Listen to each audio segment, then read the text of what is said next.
Cara kurban Panji Gumilang beda dari yang lain, terkuak nama sesungguhnya ternyata ini. Pimpinan Pondok Pesantren Al Zaitun Panji Gumilang tengah menjadi sorotan lantaran pernyataannya memicu kontroversi. Ia kini terlilit terkait dugaan penistaan agama. Seiring dengan itu, sejumlah sikap kontroversinya pun muncul di hadapan publik. Salah satunya mengenai ajaran berkurban saat Idul Adha. Panji Gumilang rupanya memiliki ajaran sendiri terkait berkurban. Ia mengajarkan bila berkurban tidaklah disembelih melainkan diternak.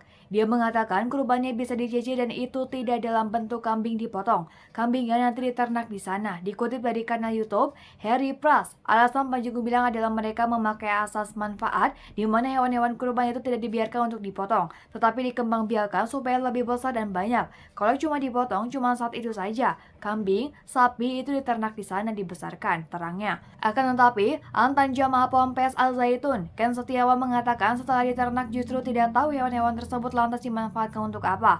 Kita nggak tahu, yang tahu Panji Gumilang, sebut dia. Diketahui Panji Gumilang bernama lengkap Abdus Salam Rashidi Panji Gumilang. Ia merupakan pria kelahiran Gresik, Jawa Timur pada 30 Juli 1946.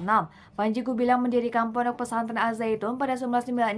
Istri Panji Gumilang bernama Farida Alwidat. Dia memiliki seseorang putri yang diberi nama Anis Hoirunisa. Wanita kelahiran 25 Mei 1980 ini pernah menjabat sebagai anggota DPRD Kabupaten Indramayu. Sedangkan anak laki-laki Panji Gumilang bernama Imam Prawoto. Kini Imam menjabat sebagai Rektor Institut Agama Islam Al Zaitun Indonesia, IAI Al-Aziz, Indramayu, Jawa Barat. Sebagai pemimpin pondok pesantren, Panji Gumilang dinilai kontroversial karena sejumlah perkataan dan perbuatannya dinilai bertentangan dengan umat Islam pada umumnya. Beberapa kontroversi yang mencuat belakangan ini, diantaranya tata cara sholat id di pesantren tersebut yang berbeda, yakni dengan mencampurkan sholat laki-laki dan perempuan. Selain itu, di pesantren Az-Zaitun juga terdapat sejumlah doktrin tak biasa, seperti menyanyikan lagu Yahudi, diduga menghalalkan perzinahan dan menyatakan pergi haji tak perlu ke Mekah. Akibatnya, Ponpes yang ada di Kabupaten Indramayu itu sempat didemo oleh sekelompok orang. Mereka meminta kepada pemerintah agar menutup Ponpes itu karena dinilai meresahkan. Di balik sosoknya yang kini kerap kali mengundang kontroversi, terungkap masa lalu seorang Panji Gumilang. Masa lalu dibeberkan oleh seorang pria bernama Endang Rahmat, 64 tahun, yang merupakan warga desa Makarjaya, Kecamatan Gantar, Kabupaten Indramayu. Endang mengaku mengenal Panji Gumilang sejak era 1960-an.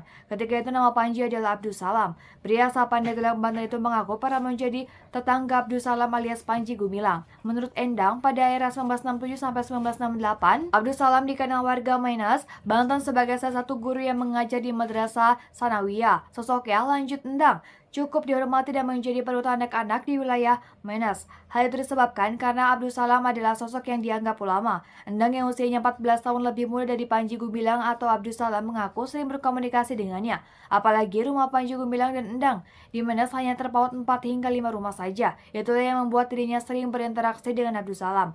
Beda 14 tahun, ya senior kalau di sini dia ustadz. Saya santrinya lah, agamanya bagus, ujar Endang. Meski sosok yang dihormati, ujar Endang, Abdus Salam bukanlah orang asli Menes. Ia tinggal di daerah itu hanya karena istrinya asli warga Menes. Namun setelah beberapa tahun tinggal di Menes, sosok Abdus Salam atau Panji Gumilang tiba-tiba menghilang di Banten. Namanya tak lagi terdengar di sana dan seakan hilang begitu saja. Setelah itu, Endang mengaku sempat mendengar desas-desus mengenai Abdus Salam, namun ia tak pernah bertemu dengannya. Endang muda lantas pergi merantau ke sejumlah daerah hingga akhirnya menetap di Indramayu pada 1981 dan mengajar pencak silat.